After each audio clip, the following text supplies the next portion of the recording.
NECC Valorant returns with week number 5. I'm Blake Day, joined by Kremer. We're going to be opening up today with the best of the best. We're over in Champions White, Kremer. We've got Purdue Gold versus Lancer Gaming, and we're going to be heading straight into the map veto here to see where our teams want to take this battle. Honestly, I'm not too surprised by this map veto. Split Haven Ascent, they're fairly team-based maps. However, particularly splits, they can list a little bit in favor of those who prefer to aim.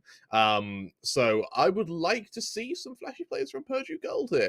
There's a world where if they can make split one-sided, then it doesn't matter how team-based Haven is. We've seen Jets particularly and Chambers come out on Haven, who have had some incredible plays historically. And I mean, even in the NECC, Chamber has definitely reared his head. Looking at those first two maps, the agent for me that I'm really looking forward to potentially seeing is going to be the Breach. Both Split and Haven have become real playgrounds for the Breach as an initiator, especially with Split, meaning that a Sova is not mandatory. We're able to head into our map as soon as possible here, so you guys don't have to wait for any of the action here at NECC Valorant. Remember, we're about halfway through our regular season of play at the moment, so it's all to play for when it comes to the standings. But at the moment, Purdue Gold is 2-1, Lancer Gaming is 2-2, so both of these teams are looking to differentiate themselves in the group. I'm interested to see if we see Astra's, because Astra, even though she has been nerfed into the ground, what it means is that sometimes we see Astra's played as a Sentinel, and then you get a smoke on top of that. Instead, it's going to be a Brimstone kind of being ummed by Lancer. I quite like the pick of the Brimstone, and the KO for me is going to be a bit of a question mark over on Lancer. Luken, bit of pressure on his shoulders. I like the raise. I like the chamber. Over on Purdue, the Viper is going to be interesting, particularly because Viper, their walls have a bit more impact than the Sage ones. And when accompanied by a Sage of their own, I can't help but think that the Viper spit definitely has quite a bit of impact. The Phoenix pick is definitely a off-brand decision, though. Oh, man! Always getting playtime! Here we go! It's occurred to me, actually, that Phoenix probably sounds like your neighbours, doesn't he? He absolutely does. Your agent. Mandims all sound like that down here, innit? Down here in the bad streets of Swindon. Being from a posh area makes my hair stand on end hearing that accent. It really does. Yes, witness my street vernacular.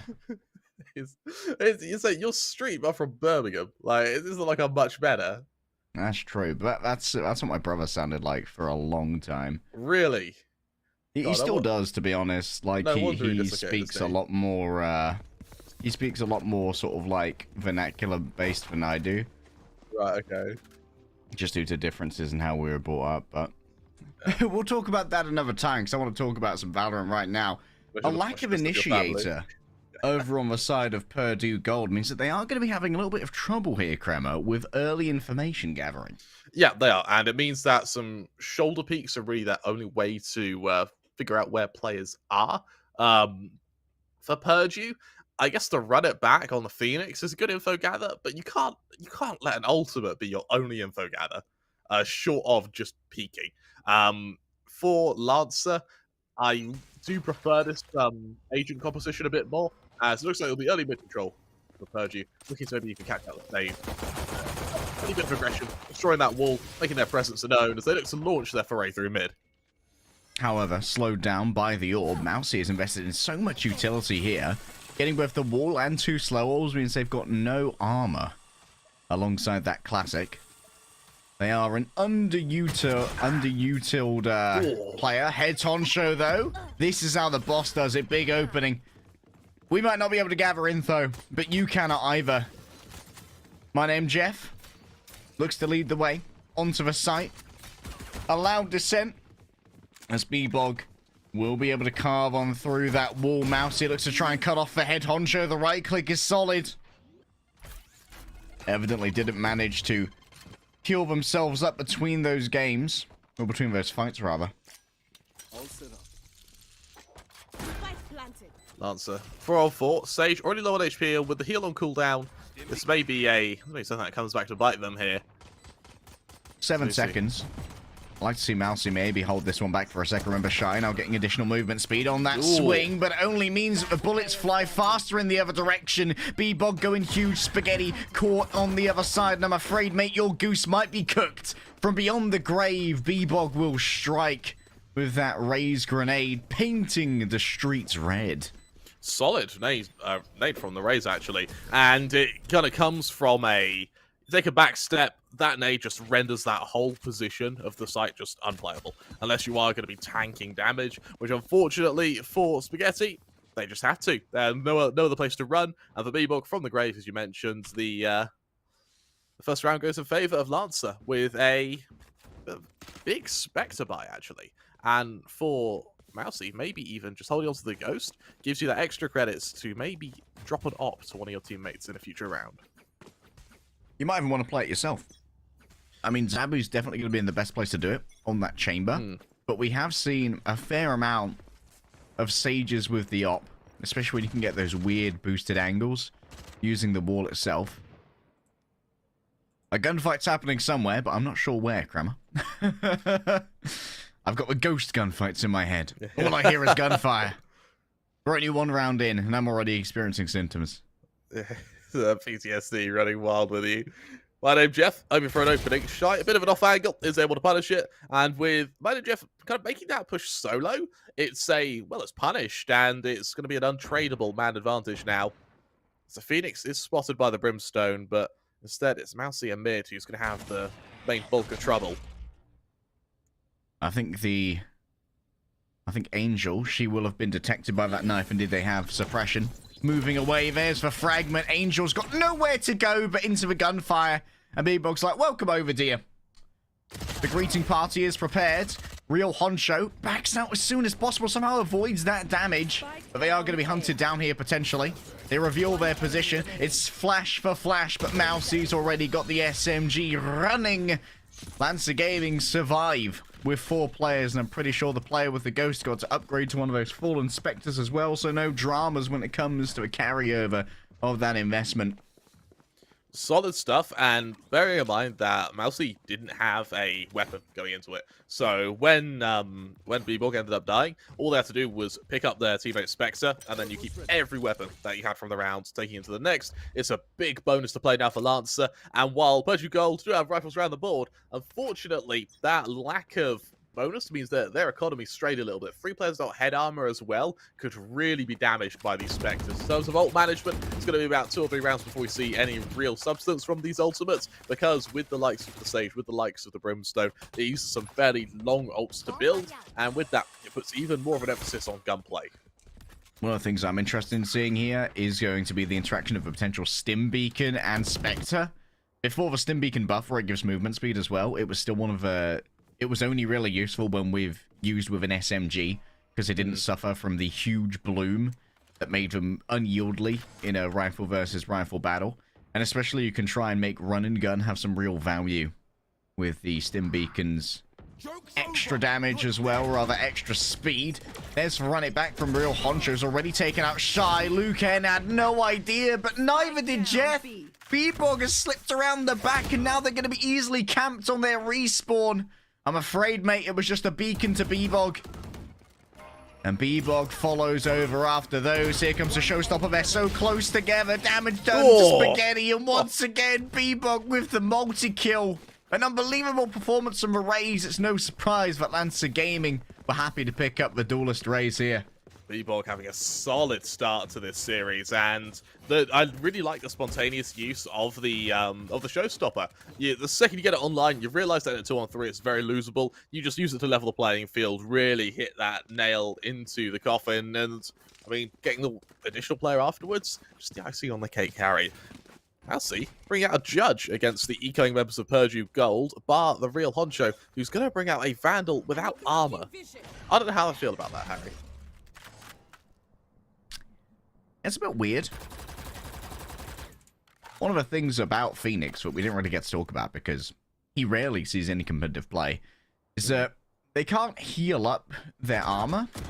I don't like that they're moving together like that. That was a weird peek. Everybody move aside. There's going to be the healing that I was going to talk about before. Now it's in action. There is some reasonable self-sustain. Oh, they're just sitting on top of the paint shells, and Mousy is not rewarded for sitting upon that. Jeff moves in front of the window and is punished by Zabu, who now is teleported back into a safer position. They're once again going to have to deal with Real Honcho here. Spams away through the wall, knowing that they won't be facing any tracers while playing with that Phantom. And the Real Honcho now using their Blaze Wall to actually heal themselves up once more. And this is the self-sustain that I wanted to talk about from Matt Phoenix, and one of the reasons why I suppose they weren't too bothered about buying that armor. Zabu on his rotation here. Willing to catch out one of these players. Hasn't been able to do so yet, though. Swings. Spots out the first, but you need more than one. You need info more than one here in this retake. Angel plays within her own smoke for the moment. The speed boost here on Zabu puts to good use. Speed, power, and ferocity. Angel's going to be able to grab the upgrade here on the Vandal up close and personal, but it's Shy who puts this to bed eventually. Lancer should be able to grab their fourth here. There's more than enough time for the defuse with 4:04 seconds remaining. Post plant not found. Lancer left with a solid retake, and I kind of think that for Angel, that's a good bit of damage, a hefty bit of damage done before they end up dying themselves, and it does harm the economy of Lancer a little bit. I mean, Lucan is struggling to invest in, at least will do next round, but the rest of the players, particularly B-Bog, Zabu, and Shy, they're going to have a lot of credits to work with. You look over to ult management, Shy does have that, well, that orbital strike. There's Mousy one away from their resurrection, as well as the Chamber one away from the Tour de Force. Lancer, they're going to hit a power spike this round, particularly if they can get that orb control. I kind of wish that with the Judge Buy from a Sage, but we see Shy rotate around to cover mid with them, because the Stim Beacon would work so well at the moment with the Judge, with both the increased rate of fire and the speed. That's built for shotguns and SMGs, man. It's not what you need for a rifle. Fragment here, the boom bot. Zabu just attempts to avoid it. For some reason, they do not shoot it, even though their presence were going to be revealed anyway. An interesting choice from Zabu. We'll see if it pays off as they back off once more, using their teleporters to go into the smoke that was previously placed down by the Astra. Angel, like she brings out the Viper's Pit now, and everyone else shall play within. My worry for Purdue Gold at the moment is that they have a lot of players in this Viper's Pit. If it gets zoned out by the Brimstone, this could really spell danger.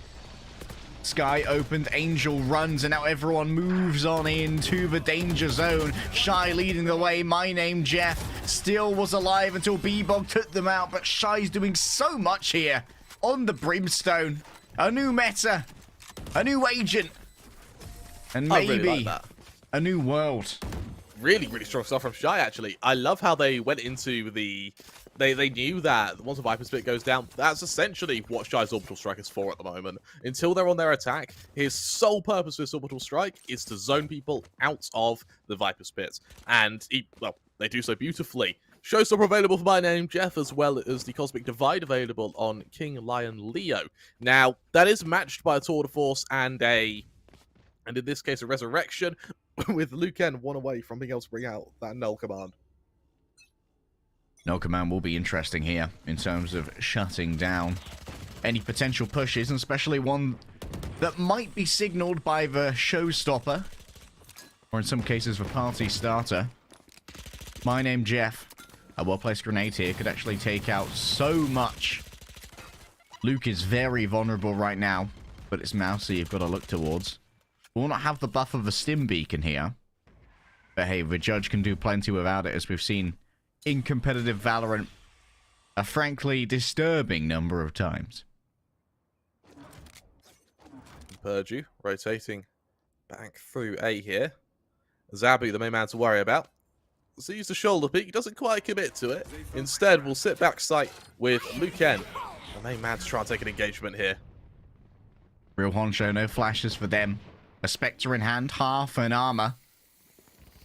And I think that in the midst of all of this, the Showstopper got shut down. I think it might have been suppressed by Luke. Either that or it was a miss, but still, the plant is given over, and Jeff might well have got an upgrade at the moment.